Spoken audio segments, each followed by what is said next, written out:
Welcome to Yin. Those of you that are here, those of you that are watching the recording, you will start by having a seat right up against the wall. Please sit on something if you feel like you want to or need to.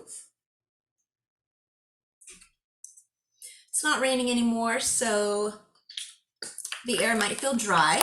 Make sure you've got some hydration near you.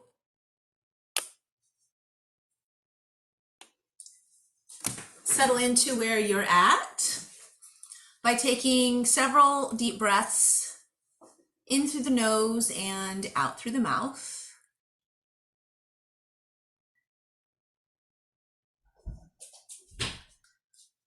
Softening through the shoulders with each inhale. And allowing your body to become a little softer with each exhale.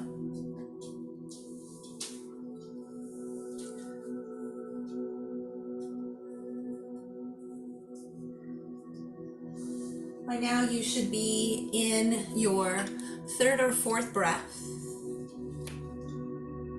So feel free to adjust anything.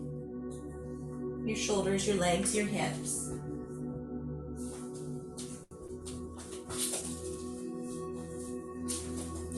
As you continue to slowly breathe in and out.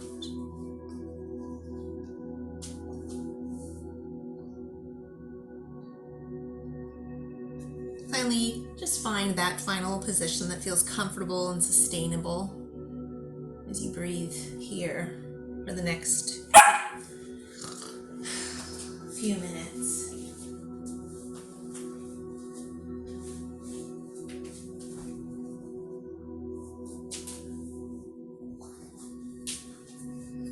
Gently allow the eyes to close. If you're more comfortable with the eyes open, just try and softly gaze at the floor or the ceiling. Depends on your exact position as you're sitting. You might be reclined. And then maybe you allow the eyes to relax and rest on one spot if your eyes are open. The idea is just to minimize distractions in your practice, and that's why it's most common to close the eyes. Start by bringing your awareness to the abdomen.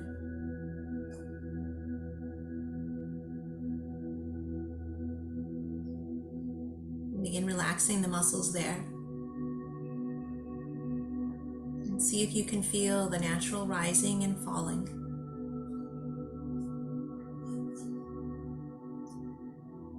Imagine the body itself is breathing.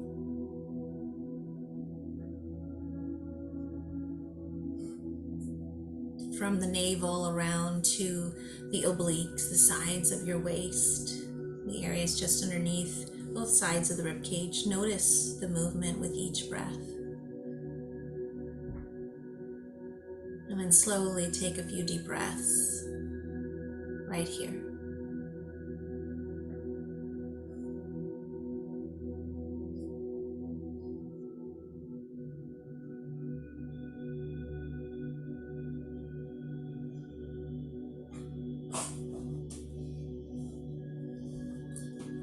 Move your awareness up to the chest. As you inhale, tune into the expansion of the lungs and the rising of the chest.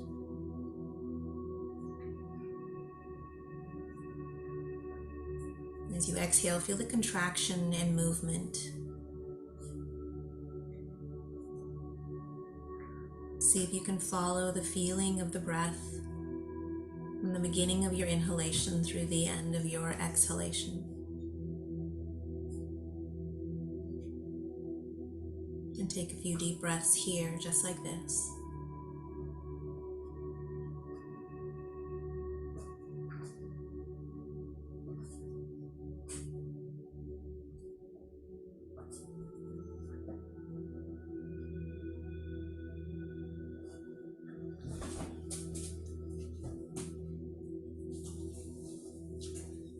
And now bring your attention to the nostrils.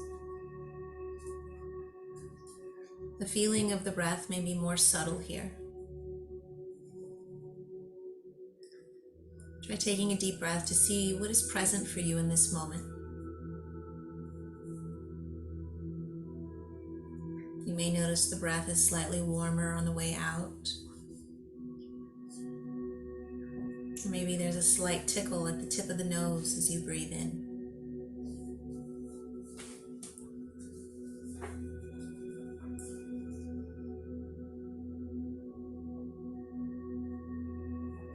Rest your awareness on the body, breathing in one of these three spots: your abdomen, your chest, or your nostrils.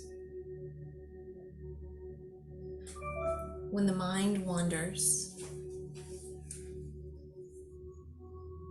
refocus on the direct experience of the breath. And continue to observe the breath here.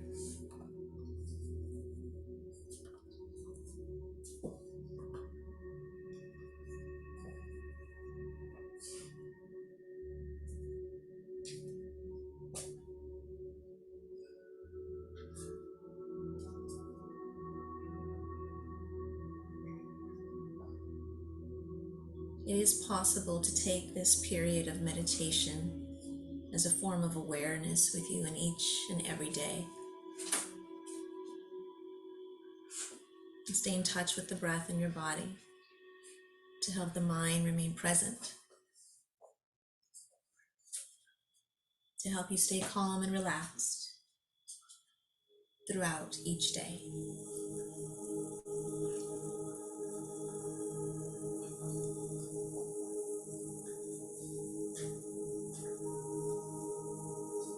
Begin to take a slow, deep breath in through your nose. Open your mouth.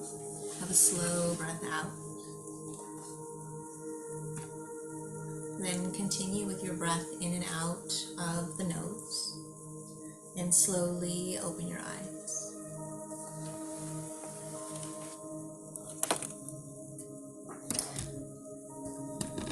So since you're right there at the wall, we're going to do a few things at the wall.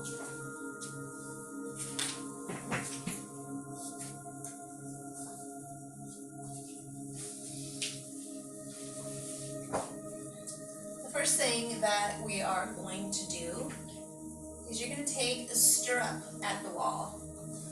I am being attacked by a puppy. Hopefully you are not.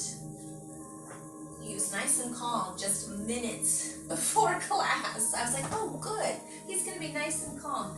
Not so much.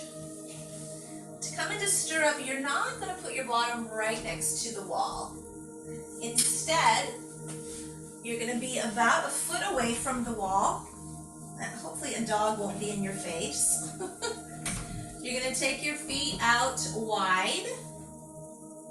Let your knees fall out wide. You can always use blocks or books underneath your thighs. Oh, my camera looks like it went off. Let me see what happened here. I can see me, but it doesn't look like you can see me. There we go. Okay. So stirrup pose.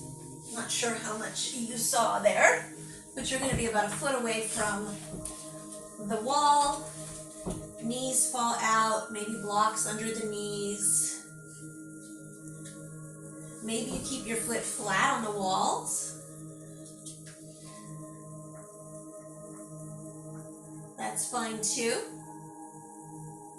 But try to relax through the inner thighs. We're trying to open up through the inner thighs, your inner hips, the pelvic area.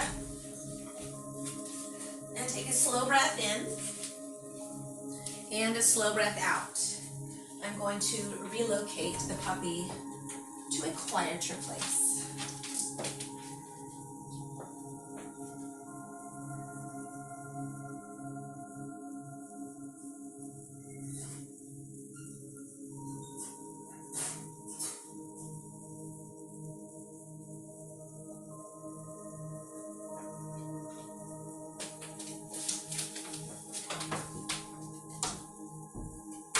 can reach your hands overhead, or you can place one hand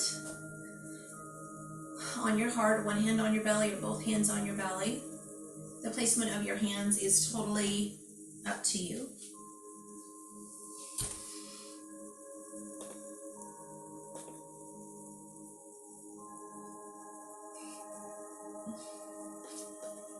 Yes, animals always act up. Whenever I'm on the phone, he's seriously just like a child.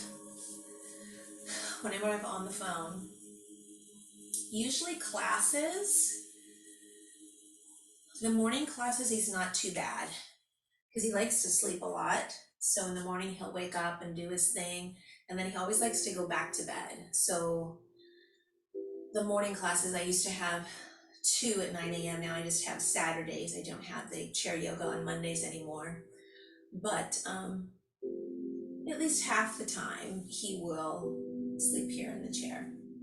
But enough about his furry, cute little self. This month is a focus on certainty.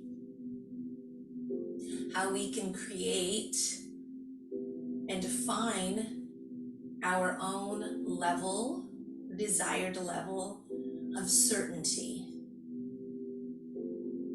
in a world, in a life in which, unfortunately, it takes us a lot longer than it should to understand that there's much of life that we can't control. Maybe that's what we should teach younger people, to understand that you can't control life. Best advice I can give you. So this month we've been just kind of touching on, I did self-love a few months ago, but I started the month with this idea of self-love, meaning just for this month, we're going to focus not on the whole year, but just on kind of regrouping from the end of last year to how we can treat ourselves this month, which now is almost half over. And then we moved into focusing on just for today. Within this month, I'm just going to take each day, figure out how I can create some certainty by loving myself, whether that's eating healthier, getting some more rest, meditating, getting more exercise or different exercise, maybe trying to spend, although it's been really rainy, so there hasn't been too much sunshine, but trying to get like some natural vitamin D by spending at least 30 minutes in the sun, going for a walk. And then the last week and a half, this certainty has been about letting go of the control around that word certainty. Allowing ourselves to be vulnerable, being willing to make mistakes. And of course, specifically, here on your mat, when a pose seems challenging, to practice self-love, to let go of the need to control the outcome, and just to be in that pose for today. That's the certainty that you can give yourself. Vulnerability, willing to make mistakes. And tonight I'm going to take that one step further. I talked about this a little bit last year. I went through the chakras the beginning of the year, and then I went through the 8-limbed yogic path in the middle of the year, and in the niyamas I spoke about swarayaya, self-study. You have 1 more minute here. And so tonight, I'm going to talk about that, self-study. What that means, how it can help us gain more certainty, a little more traction in our life in each day and each moment that we're trying to get through just for today.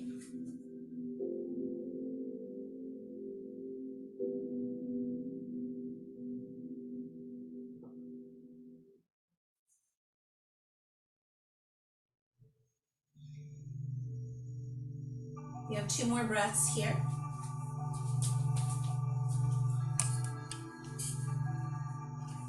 you're done, you can take your legs straight up to the wall. You can stay at that angle. You don't need to scoot further away or closer to the wall or door or whatever your legs are on.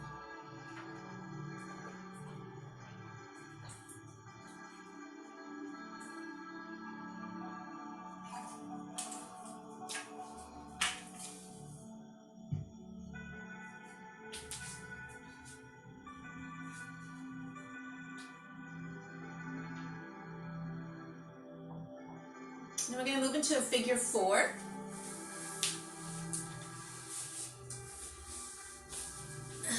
We'll start with keeping the left leg straight, bringing the right ankle to your left thigh,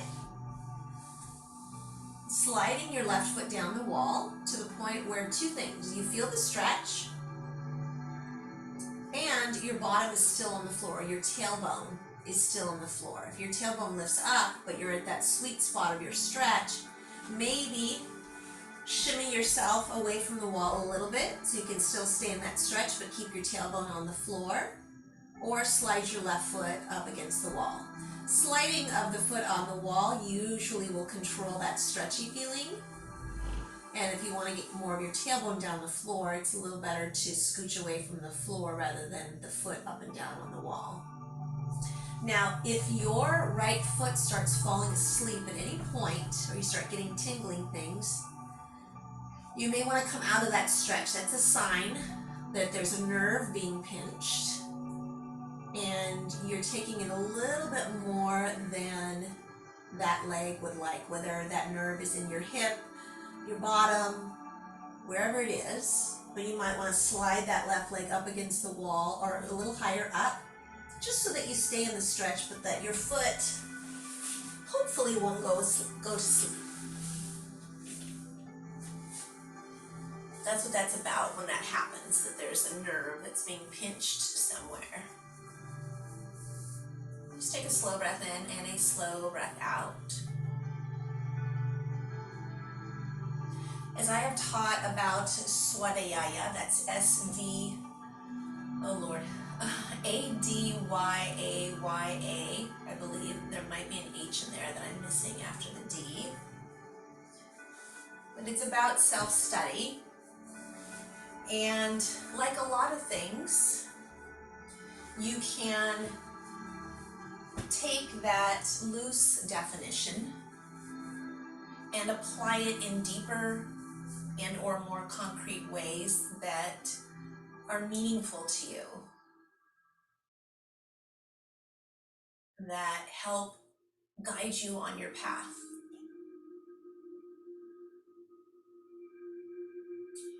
If you'll notice, this whole month, this is the 3rd Yin class. So I think I've said it maybe on Saturdays too in the Yin Yasa. But our lives are not about the destination. Our lives are about the journey. And who we become, that's our destination. That's why it's an ongoing process. It's never ending. And Swadhyaya, self-study, helps us with that. And tonight I'm going to explain, I'm going to read a couple little passages that will shed a little light on, okay, practicing self-study, tuning in instead of tuning out to your yoga practice. Not what you're doing right now, not the asana part, the movement part, but the yoga, capital Y, the yoga. How that can help create some certainty for you. You have about 1 more minute on this leg. So the loose interpretation of Swadhyaya, as I was starting to explain,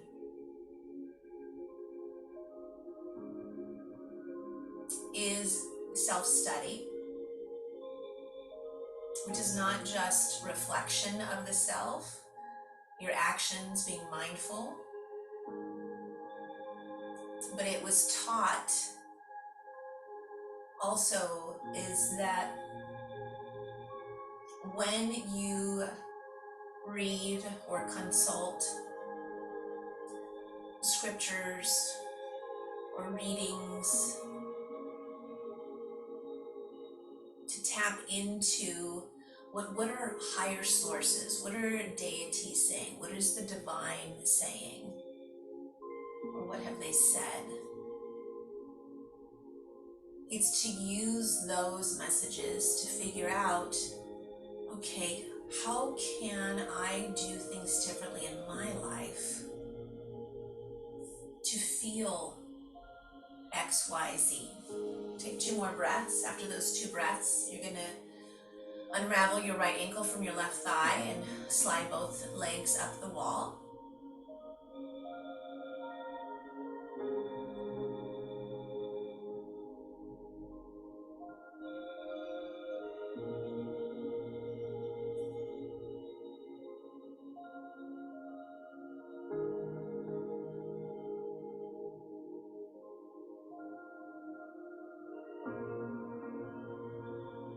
And we'll go into the other leg. Keep your right leg on the wall. Bring your left ankle to your right thigh. You may find that you need to scoot further away or closer to the surface that you have your right foot on.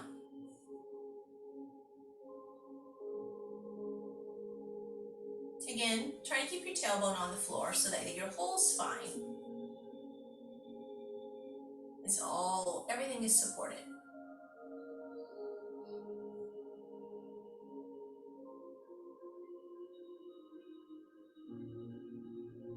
So, again, just to recap, self-study is very loosely taught about self-reflection through reading scriptures.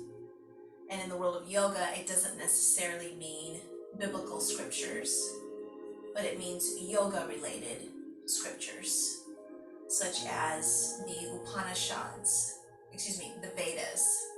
The Vedas are a very old text. I believe they were in existence before even the Bible was.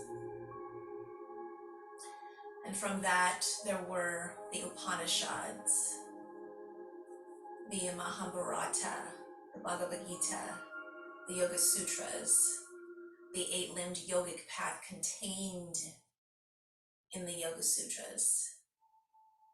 And then writings from all kinds of different famous yoga people. B.K.S. Iyengar, Desikachar, T.K. Krishnamacharya.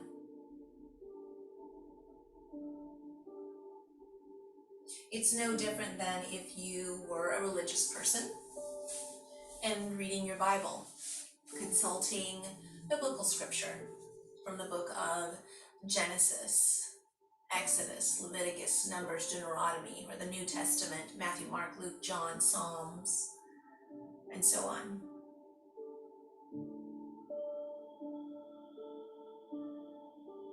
It's not just also about feeling closer, having more of a connection to a higher source, but to realize that higher source is within, and the reflection of the self is meant to keep you on that path of following your dharma, and so that you can share that with others. That's the goal. That's why we're all here. And as we can tell by events of the last few years, we've kind of gotten away from doing what's best, taking care of ourselves so that we can take care of each other and our fellow man. And so self-reflection, swadhyaya, can be very powerful on your path toward a new year and setting resolutions, or as I like to call them, New Year's evolutions.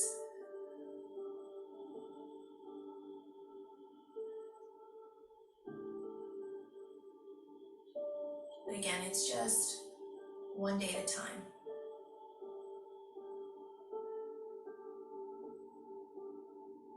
And I understand that sometimes it's one breath at a time.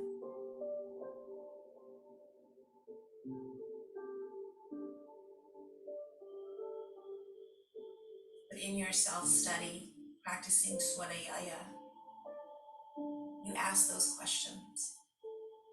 Am I being mindful? Am I taking care of myself?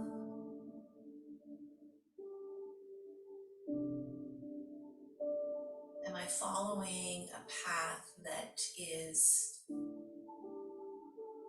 allowing me to tap into my higher self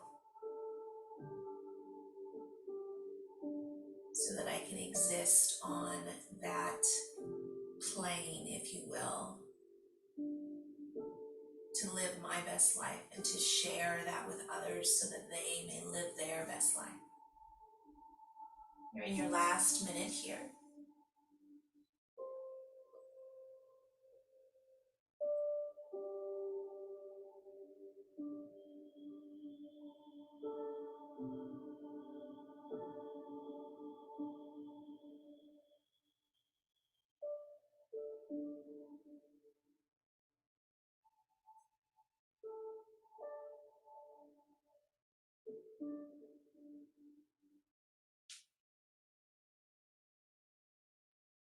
It's almost done.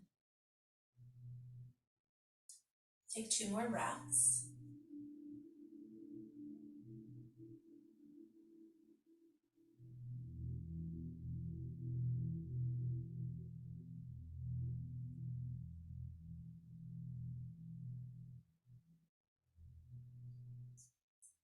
After those 2 breaths, go ahead and relax your legs, release them to the wall, straight up the wall.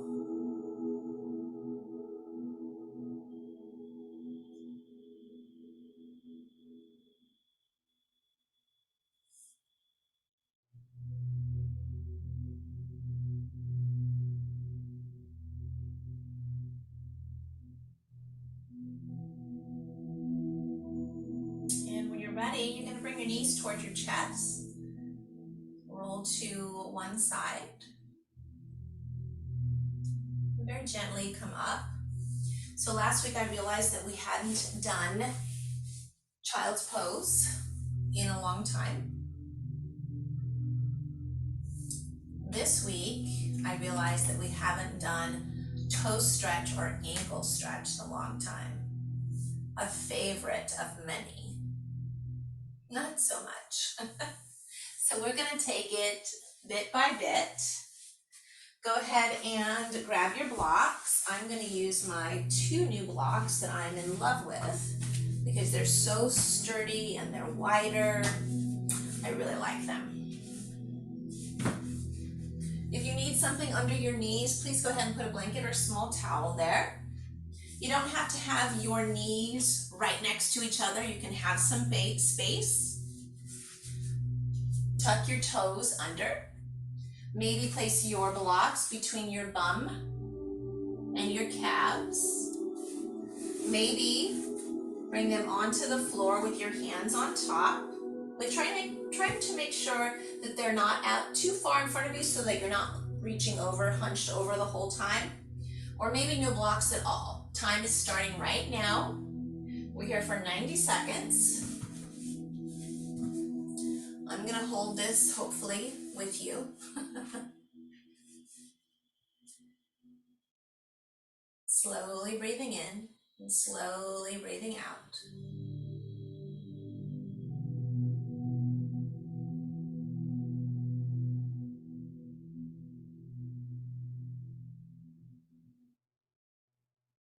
Allowing more oxygen to flow through the red blood cells, moving in and around the bottom of each foot, each toe. We're halfway done. The ball of each foot, the arch of each foot, the heel of each foot. If your hands are on blocks, try to relax your shoulders.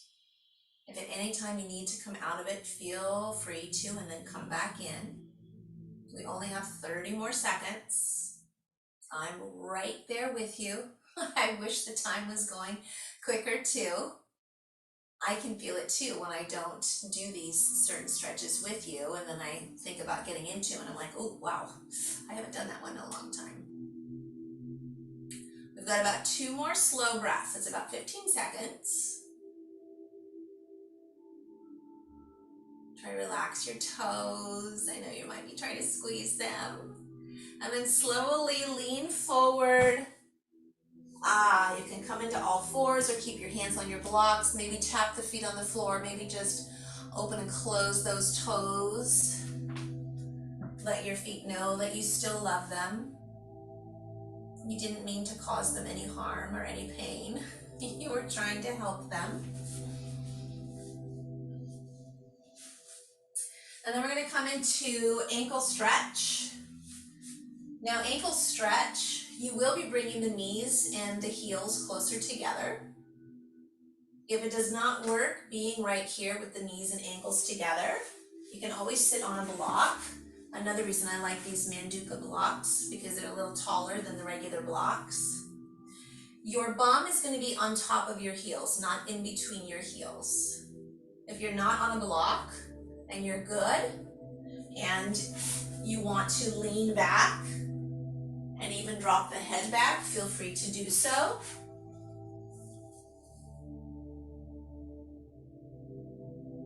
If you're sitting on a block and you at least want to just dip your head behind you a little bit, feel free. I've been trying to investigate the real reason for about a year now that I was taught. If you're seated on a block in ankle stretch, don't worry, I'm watching the clock, that they say not to lean back. And one theory that I heard is because the block is to help support your spine, besides also taking some of the weight off of your knees and your shins and your ankles, but that the back bend while being supported on the block isn't safe somehow. And I haven't really found anything concrete to say that that's the case. But I don't want to find out. We only have 2 more breaths here.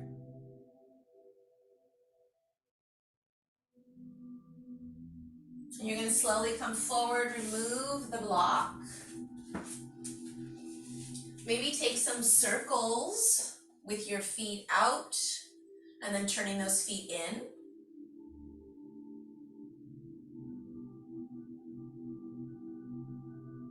Maybe you feel like, I don't think I can move. I'm stuck in this position.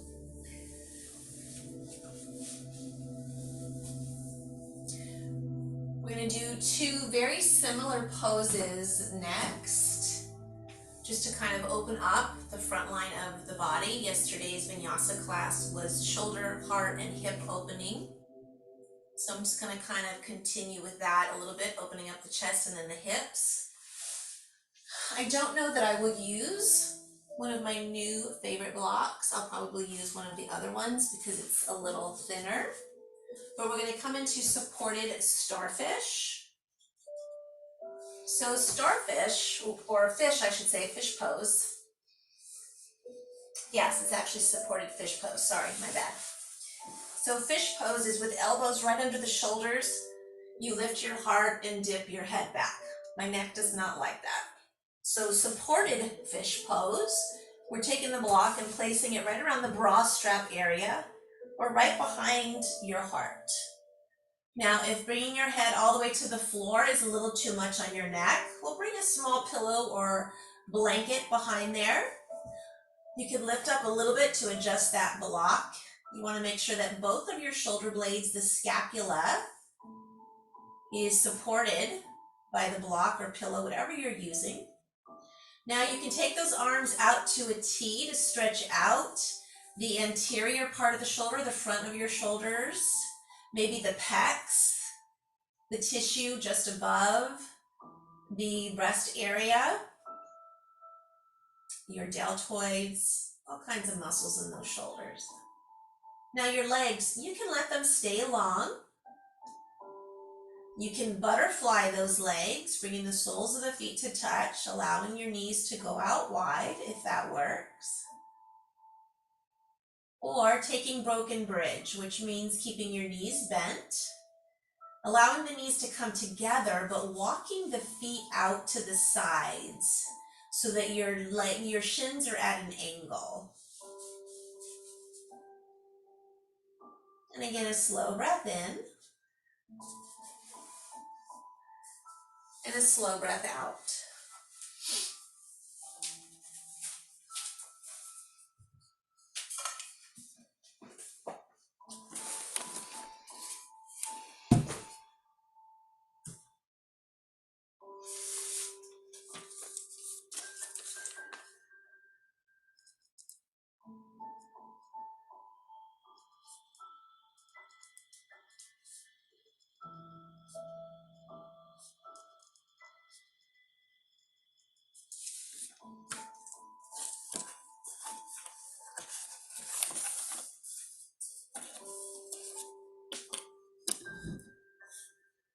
So as mentioned, the fourth niyama is swadhyaya, which literally means education of the self or self-study. This observance is most commonly associated with the expectation that the serious yoga student will develop the practice of reading sacred literature.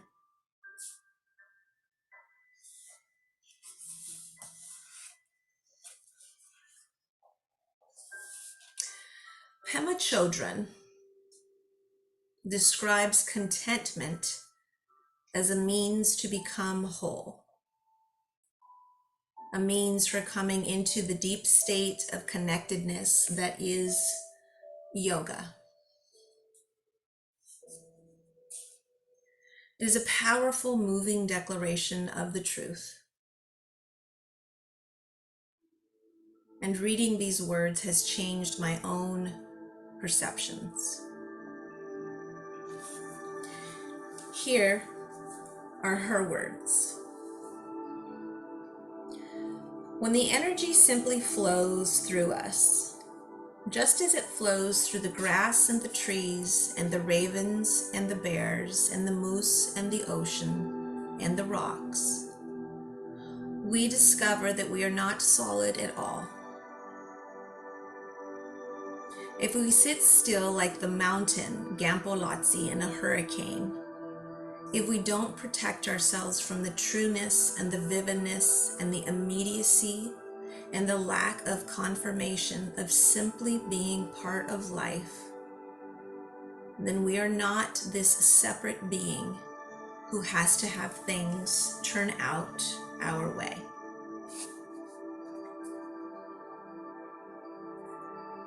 Here is a wonderful example of the need for the practice of swadhyaya or self-study. We simply do not get this sort of information, this kind of deep wisdom as we move through the day. In fact, swadhyaya has never been more important than it is now, because a sort of reverse swadhyaya has reached unprecedented power in our time. We spend our days being bombarded with messages calculated by marketers, algorithms, politicians, journals, and the media to create a need for whatever it is they are selling or need to sell. This sensory overload is ongoing and it affects us all. Whether we watch television or read the newspaper or not, you have less than one more minute here. The message we receive from our culture is, the world is not safe, you are not safe, you need XYZ to be safe. Your life is not enough, you are not enough, you need XYZ to be enough. The opportunity to avail ourselves of better programming could not be more valuable. As I contend with my own racism and sexism, my own fears, my own limiting beliefs, I'm humbled by the power of the harmful negative messages that surround me. There are days when I want to check into a spiritual center and never leave. For now, though, I am on a different path. I have chosen to seek my solutions right here in the midst of daily life. which is all the more reason to practice Swadhyaya, to spend time with angels like Pema children. Take 2 more breaths.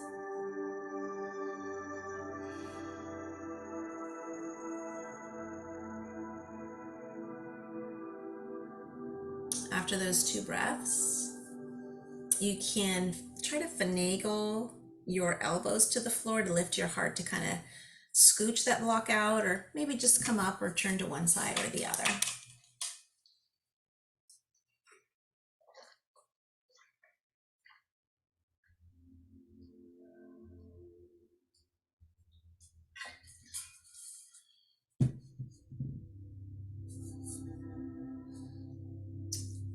And then from here, a very similar pose. We're going to open up those hips. Now you're going to take supported starfish. So you'll take that block, blanket, or soft pillow. This time, place it under your tailbone. Make sure your shoulders are flat on the floor. Lift your hips. Place the block under your tailbone. You'll know it's your tailbone because your low back is not going to be just hanging out toward the floor. The block should not be fully where your sits bones are. It should be up a little bit higher. You can extend the legs long. It's going to give you a back bend feeling. Once again, if you didn't last time, you can butterfly those legs right now if you didn't in the last pose, or maybe take it those, they're called broken bridge legs, where you bring the knees together, let the feet come out wide. Some people even like to turn this into a supported bridge pose and simply take the legs straight up. It's very interesting how the legs just sort of stay there. Like they know what to do.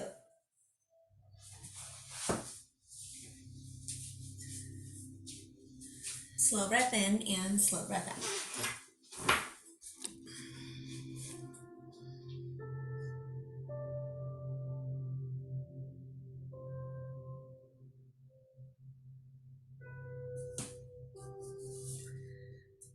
The unconscious wants truth. It ceases to speak to those who want something else more than truth. Self-study is an aspect of the practice of truthfulness. Any serious attempt at truthfulness requires us to listen deeply to the promptings of our heart. The truth is usually quite simple, but expressing it is another matter. As I bring higher levels of honesty to my everyday interactions, I am struck by the need to sift through layers of illusion, blame, fear, and manipulation to get at what I really need to say in a given situation.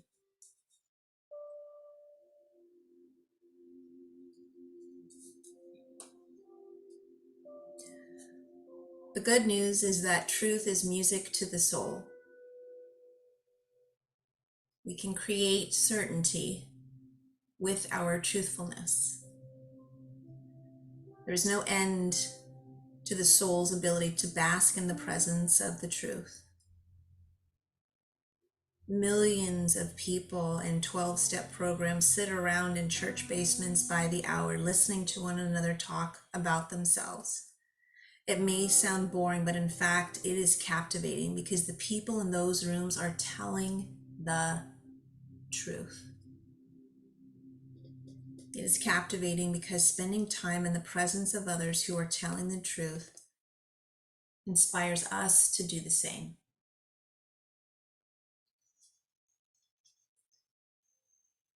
To practice this aspect of self-study, examine the level of truthfulness in your workplace, family, and friendships. How much time do you spend in the presence of people who are telling the truth? How much time do you spend with people who are not?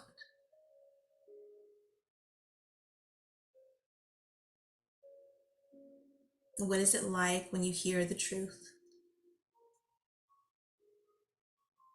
What is it like when you do not?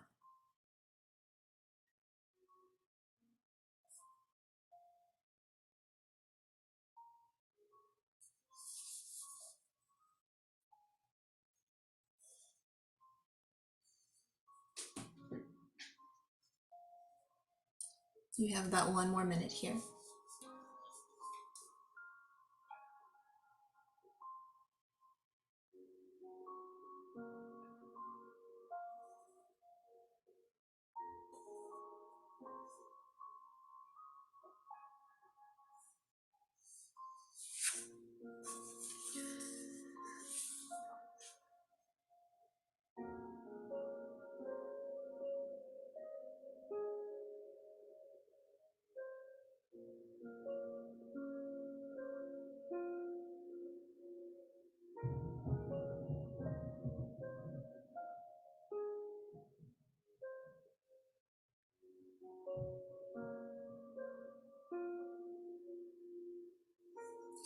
So, as you can see,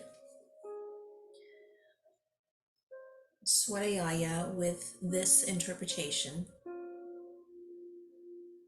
the self-study about truthfulness, is one way that we can seek certainty by owning what we say, who we are, what we do, being honest with ourselves, honest with the higher source.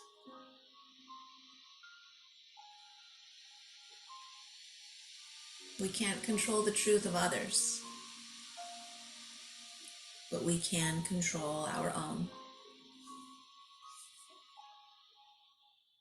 We have 2 more breaths here.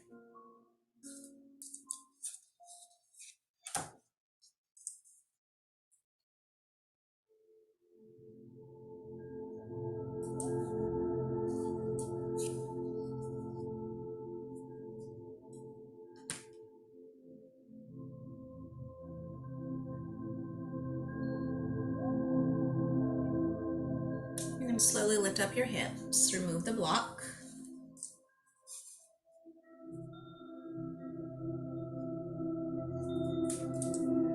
You're going to keep that block, maybe even grab for another one or your bolster.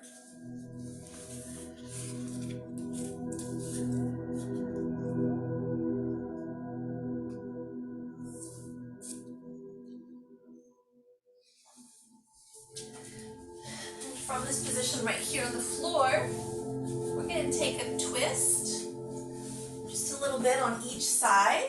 I'll start with my bolster. You can use a block. It doesn't have to be a bolster. On the right, I will have a block in my left hand. Taking a supine twist, you can take it supported with the bolster. Again, you don't have to. You can put a block under this knee, but you're going to bring your left hip onto your right. Maybe bring a block to wedge behind your right cheek. And now your left shoulder's probably lifted a lot. So we can try and lower that to the floor by shimmying your right shoulder more to the right and seeing if that gets your left shoulder down to the floor or at least a little closer, or with only a little bit of space that maybe you can reach for a block or a blanket to place underneath that left shoulder if you need. Be mindful of any pain that you might feel in your left cheek, your left hip, and don't feel any pain. Pull out of the twist, use more props. Move your body in a way that you can get somewhat of a twist in your spine, but also not feel pain.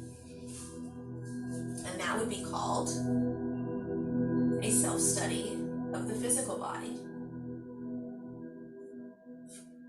What and how can I move my body? What can I do with my body to become healthier, to remove pain?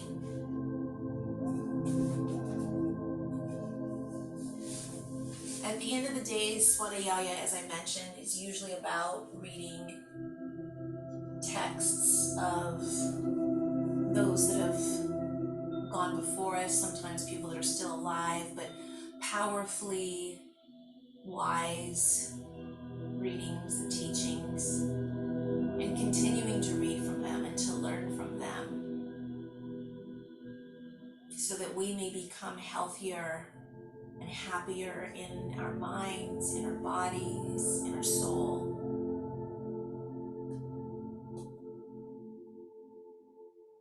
There's so much in the world that doesn't cause us, because we ultimately have free will, we have the power of choice, but there are things that happen in life around us that cause us to feel like we don't have choices.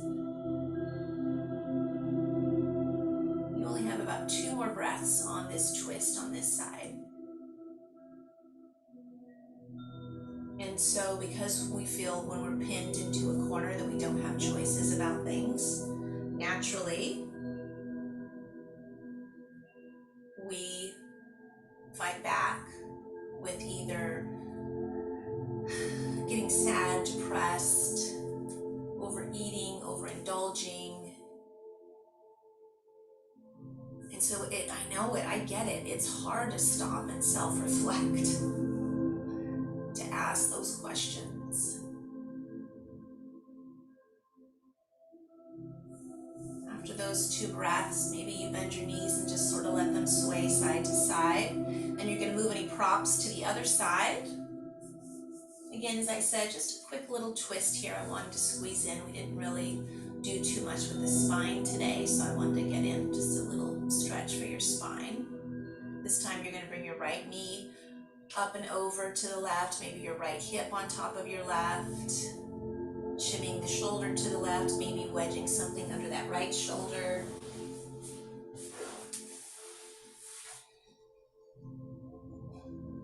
I think one of the things I love most about yoga, not the movement of yoga, but the teachings of yoga,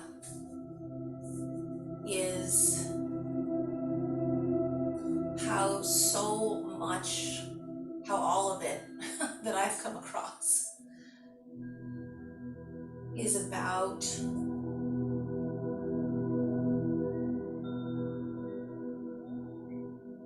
existing from a place of wholeness.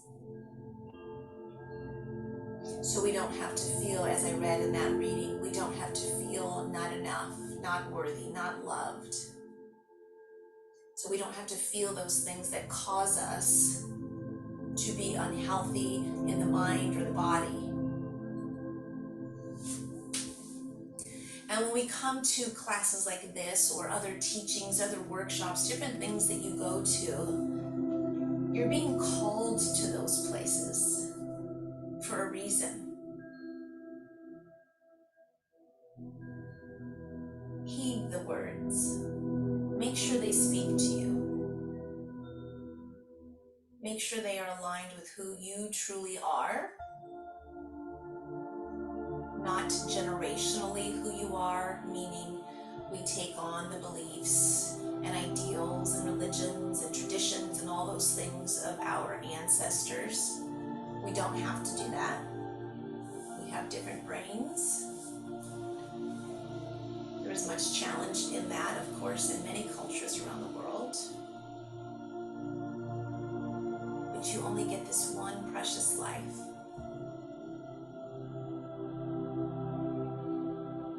You should live it to your fullest. You have 2 more breaths on this side of your twist. And then after that twist, you're going to come into Shavasana, which you don't have to. Not at all. You can take any other shape that you would like. You don't have to take Shavasana.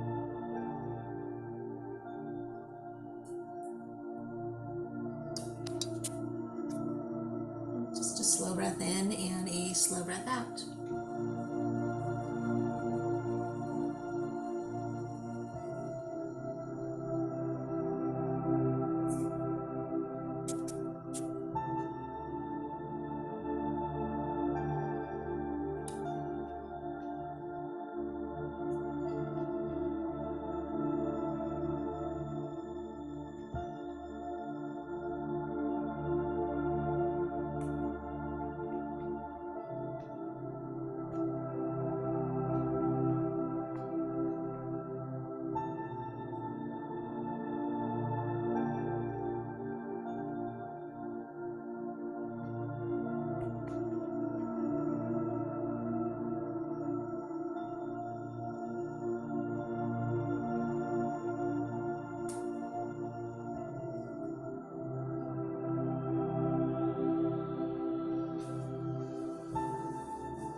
start to deepen your breath.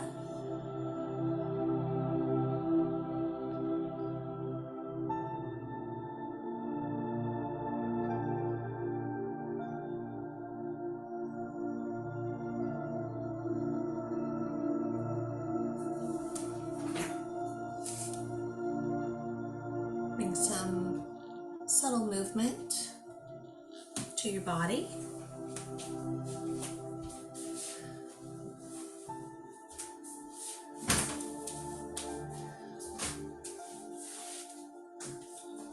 Eventually roll to one side and come to a seat.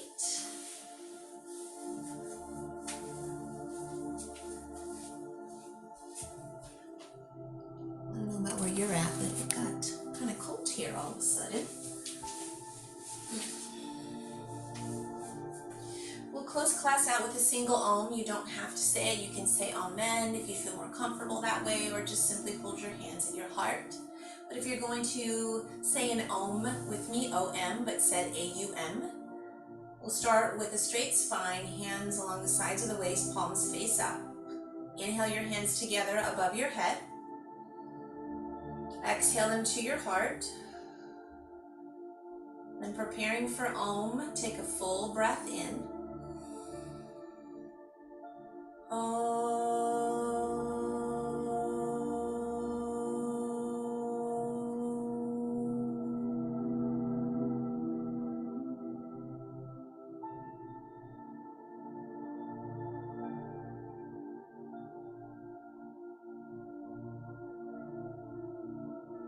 Thank you for being here this evening. Please lift your hands to your lips. I ask that you speak words of kindness and compassion, not just to others, but to and about yourself. Take your hands to your eyes. I ask that you see the beauty and love in others, but also that which lies right there within you first. And then take your hands to your third eye center. Go and be the best you that you can be, because there is only one you, and you are worthy. Deep breath in. And exhale as we bow forward to seal our practice and honor each other. Blessings and namaste.